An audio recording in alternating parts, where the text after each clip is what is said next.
감사합니다. 김민영입니다. 움직임의 수학 5강을 시작하겠습니다. 그래서 우리가 지난 몇 시간 동안 상당히 많은 걸 이룩했죠. 처음에 약간 모호하게 들리던 문제, 발사체의 운동을 공부하는 문제로부터 시작해가지고 그 중에 또 구체적인 문제, 발사체의 비행거리를 파악하는 문제, 그 다음에 발사체의 궤적을 묘사하는 문제 전부 다 풀고 나서, 그렇죠? 이제 역사적인 진화를 따라서 나중에 어떤 식으로 군사하게 적용이 됐는가를 얘기를 했죠. 그래서 가령 나폴레옹 같은 수학적인 능력이 탁월한 군인이 어떻게 하면서 목표물을 맞추는 역문제를 풀었는가, 그런 얘기를 했었죠. 그러니까 목표물이 어떤 비행거리, 원하는 비행거리 아래 주어졌을 때 각도를 이런 식으로 잡아야만, 그렇죠? 목표를 맞출 수 있다. 그래서 이런 계산을 할 줄 아는 사람들이 대포부대에서 일했다. 그런 얘기를 했습니다. 그러면 우리가 실험으로 이걸 한번 사용해 보기로 하겠습니다. 그러니까 지금 화면에 나온 이 그래프가 발사체의 궤적, 초기 속도가 20일 때 20으로 유지를 하고 나서 그 다음에 목표를 한번 맞춰보려고 그럴 텐데, 지금 목표물이 그러니까 좌표가 30,0에 놓여 있는데 아무 데다 놔도 되는데 사실 27쯤으로 정할까요? 아무렇게나 정해도 돼요. 그러고 나서 이제 그러면은 여기서 발사했을 때 어떤 각도로 쏴야만 이 문체를 맞출 수 있는지 우리가 계산할 수 있어야 되잖아요. 그렇죠? 그럼 한번 해보죠. 여기서 이 공식에서 R이 27이잖아요. 그렇죠? 우리가 맞추고자 하는 물체가 27m 거리에 있어요. 그러니까 이게 27이고, 여기서 그런데 V가 뭐죠? 뭐라고 그랬었죠? 초기 속도잖아요. 초기 속도를 뭘로 잡았어요? 20으로 잡았잖아요. 저기서 20으로 잡는다고 그랬죠?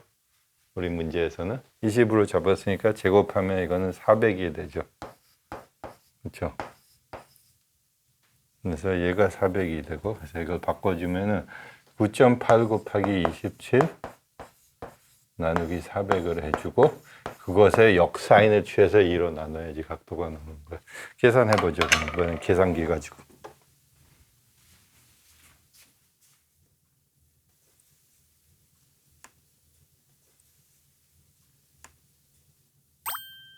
(20.707) 되네요.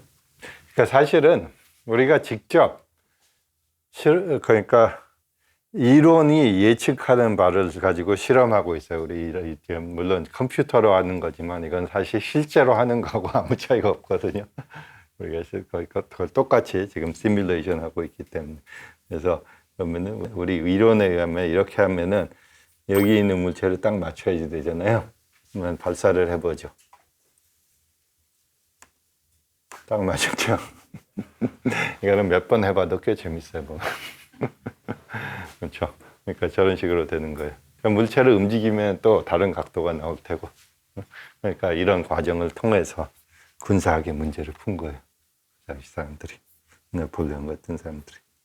자, 그래서 이제 그때 이론이 어떤 식으로 전개됐는가에 대해서 그리고 어떻게 활용됐는가에 대해서 설명을 했습니다.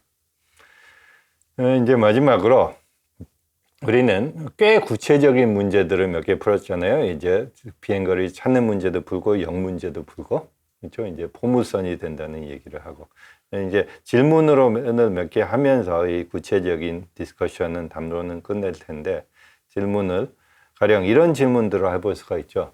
뭐예요? 발사체가 얼만큼 높이 올라가는가?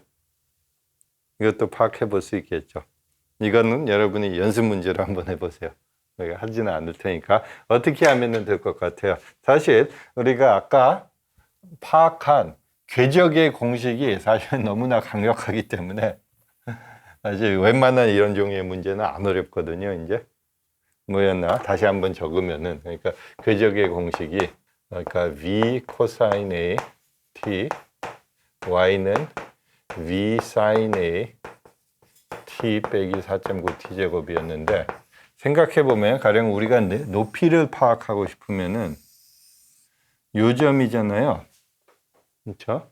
근데 이거는 포물선들의 성질을 여러분들이 이미 약간은 알고 있고 혹은 우리가 이거 그림을 그리면서 직관적으로 파악했을 수도 있지만은 가장 높은 점에서의 시간이 어떻게 돼요?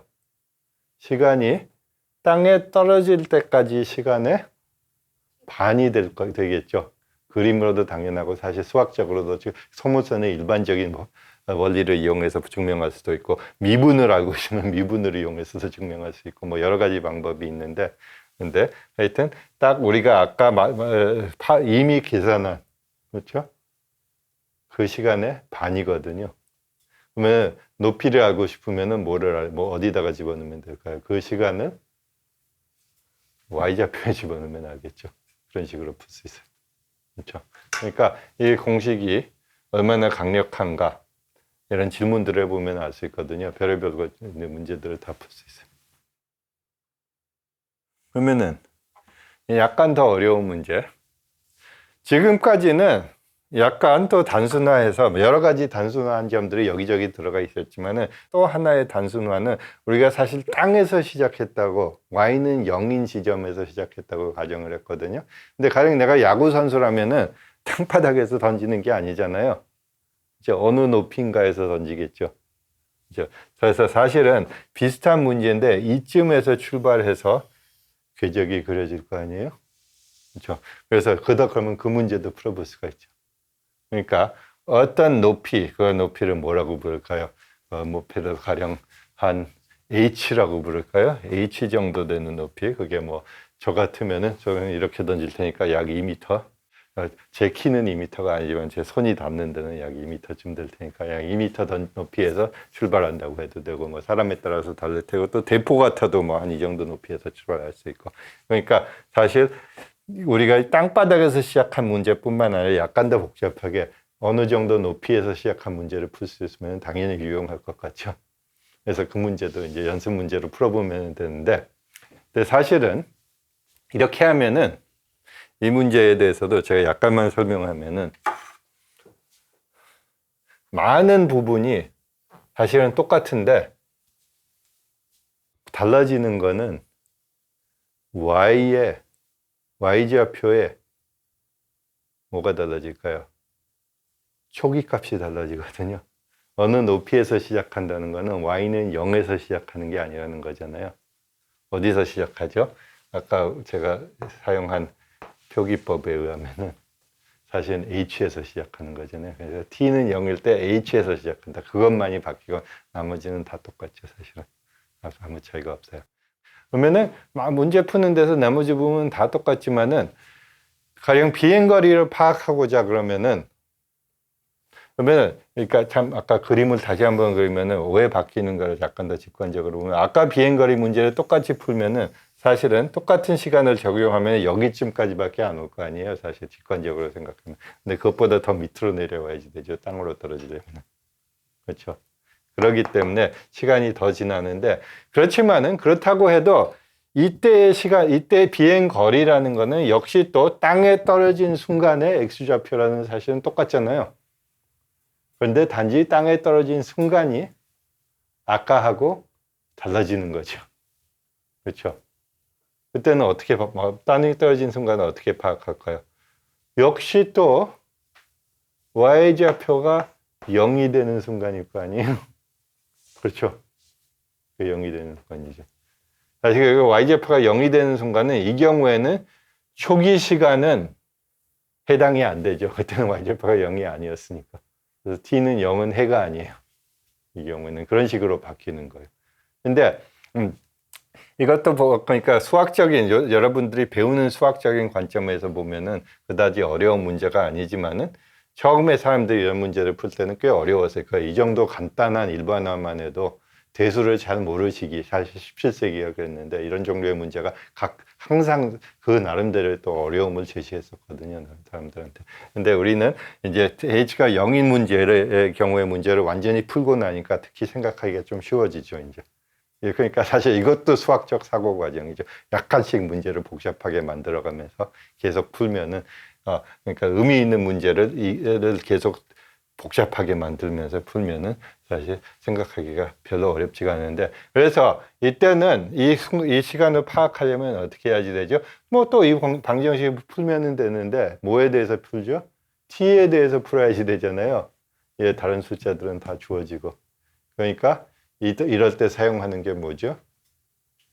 2차 방정식의 근해 공식을 여기서 사용하면 되겠죠. 그렇죠?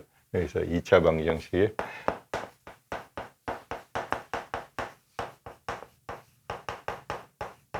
근해 공식.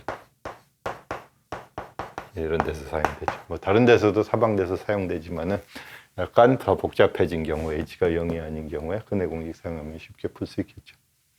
비행거리도 알아낼 수 있고, 아까하고 비슷한 많은 계산들을 할 수 있죠. 약간만 더 복잡하게 만들어서. 자, 그래서 그런 질문도 가능하고.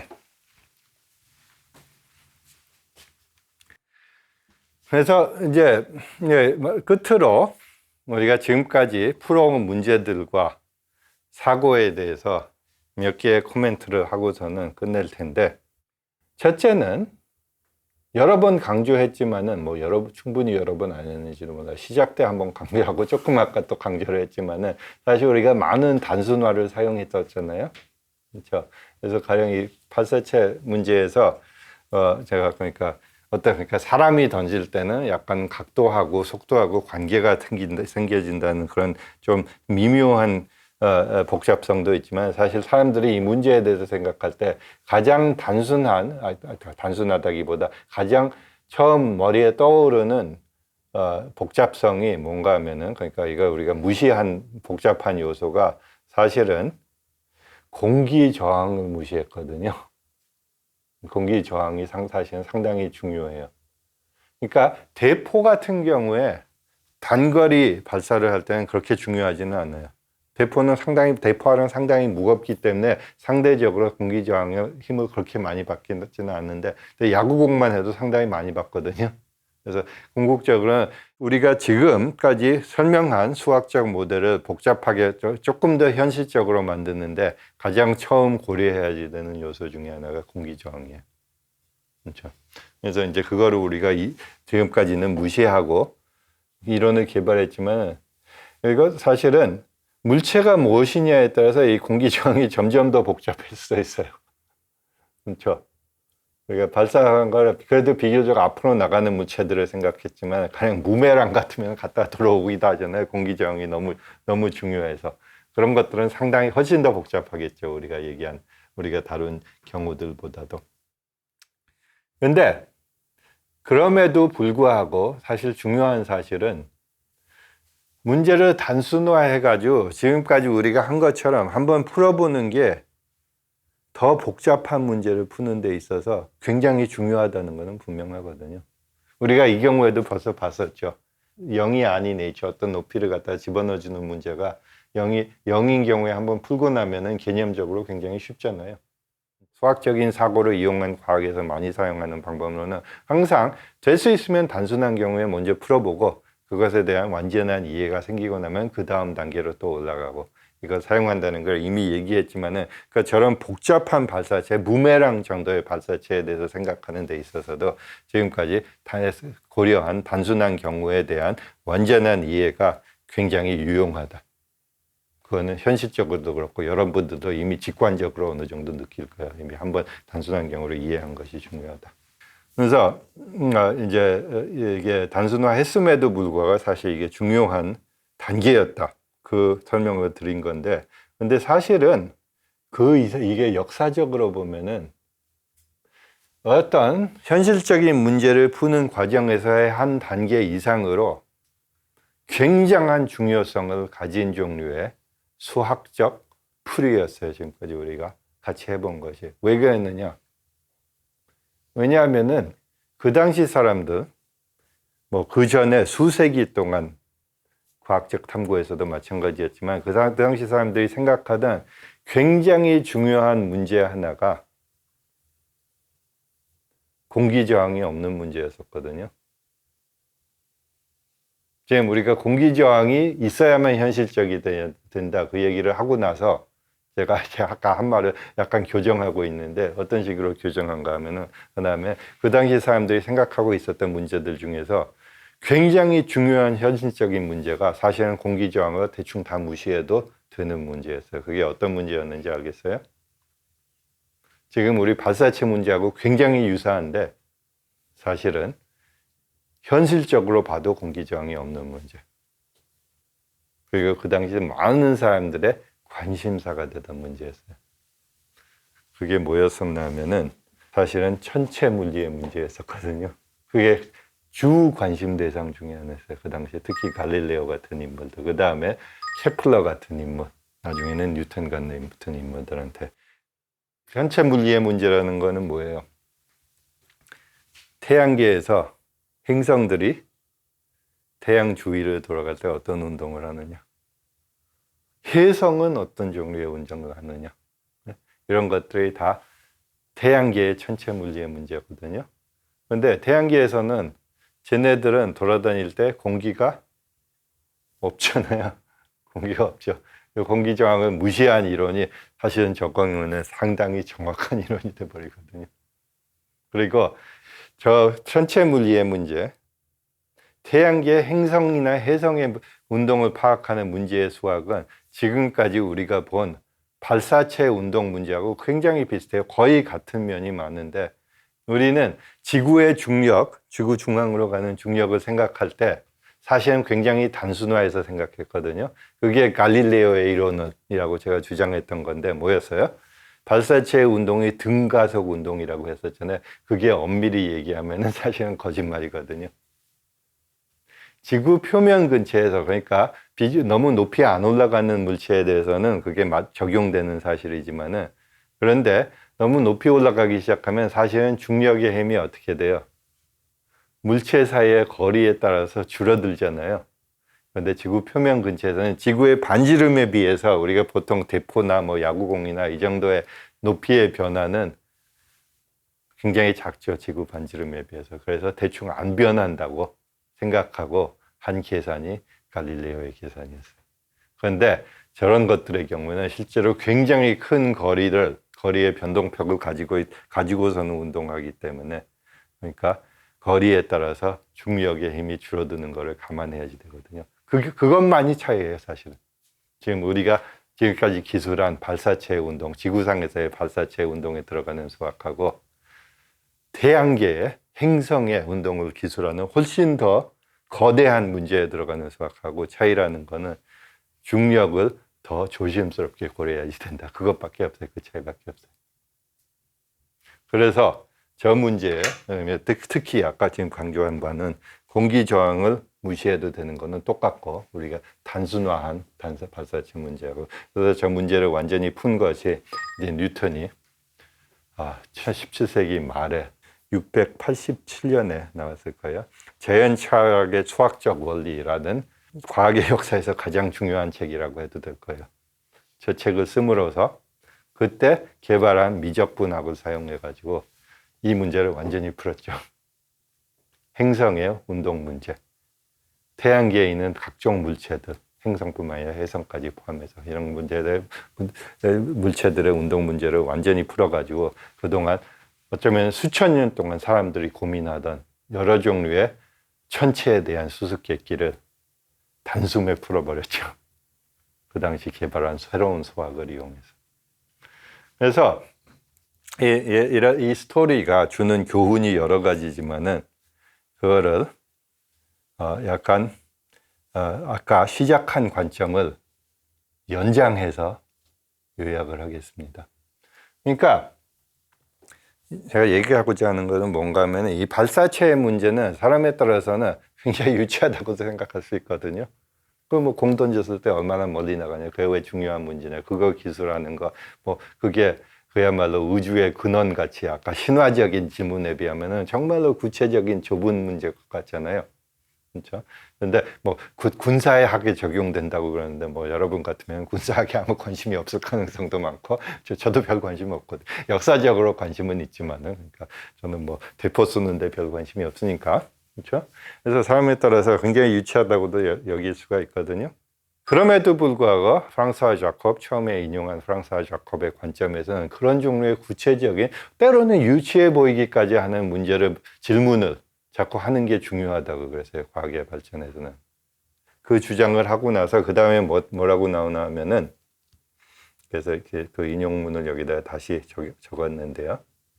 그러니까 우주가 어떻게 만들어졌는가, 물질은 뭘로 형성됐는가, 생명의 근본은 무엇인가, 이런 종류의 거대한 문제가, 돌은 어떻게 떨어지는가, 관을 따라서 물은 어떻게 흐르는가, 핏줄에 따라서 피는 어떻게 흐르는가, 이런 구체적인 문제로 바꾸면서 현대 과학이 발전했는데, 근데 거기로부터 굉장히 놀라운 산물이 있었다. 그 다음에 설명이 나옵니다. 무슨 산물이었나 하면은 굉장히 큰 보편적인 일반적인 질문만 하고 있을 시절에는 아무 진도가 안 나갔다는 거거든요. 큰 질문은 아무리 해봤자 뭐 실제로 이해되는 바가 거의 없었다. 그런데 굉장히 제한적인 구체적인 질문을 자꾸 하니까 걔네들을 자꾸 풀어낼 때마다 사실은 우리가 원래 궁금했던 큰 질문에 대한 인사이트가 점점 생겼다. 그 다음에 나오는 관찰입니다. 이게 상당히 재밌는 관찰인데요. 여러분들이 동의할지 모르겠어요. 그런데 이 과정을 굉장히 잘 표현해 주는 것이 오늘 우리가 같이 거론한 발사체 문제입니다. 왜냐? 굉장히 제한적인 문제를 많은 단순화를 등용하면서 풀었잖아요. 그런데 그게 어떻게 됐죠? 그걸 풀고 나니까 우리가 한 건 아니지만 그 당시 뉴턴 같은 사람이 그걸 거의 그대로 적용해서 훨씬 더 거대한 문제, 행성들은 어떻게 태양 주위로 운동을 하는가, 그 문제를 풀어버렸거든요. 그래서 그러면 똑같은 수학을 지금은 은하계는 어떻게 움직이는가에도 적용할 수 있고, 또 은하계들 사이에 우주는 어떤 식으로 운동하고 있는가, 굉장히 큰 질문에 똑같이 적용을 할 수 있거든요. 그런데 그것을 가능하게 했던 거는 굉장히 구체적인 발사체에 대한 질문이었죠. 그래서 이 자콥의 전체적인 스토리를 굉장히 잘 표현하는 사례가 오늘 얘기한 사례입니다.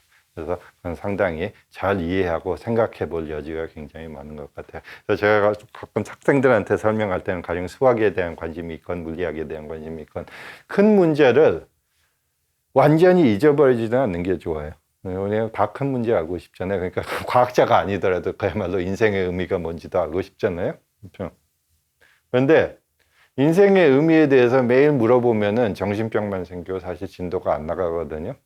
그래서 역시 과학자가 아니더라도 일상생활에서도 구체적으로 그때 풀 수 있는 문제를 계속 풀다가 보면은 1년이 지나고 2년이 지나고 그러면 인생의 의미에 대한 인사이트도 점점 생긴다고 생각하거든요.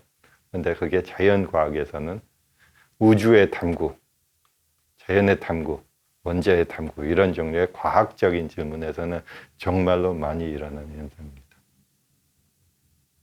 감사합니다. 오늘 거기까지 얘기하죠.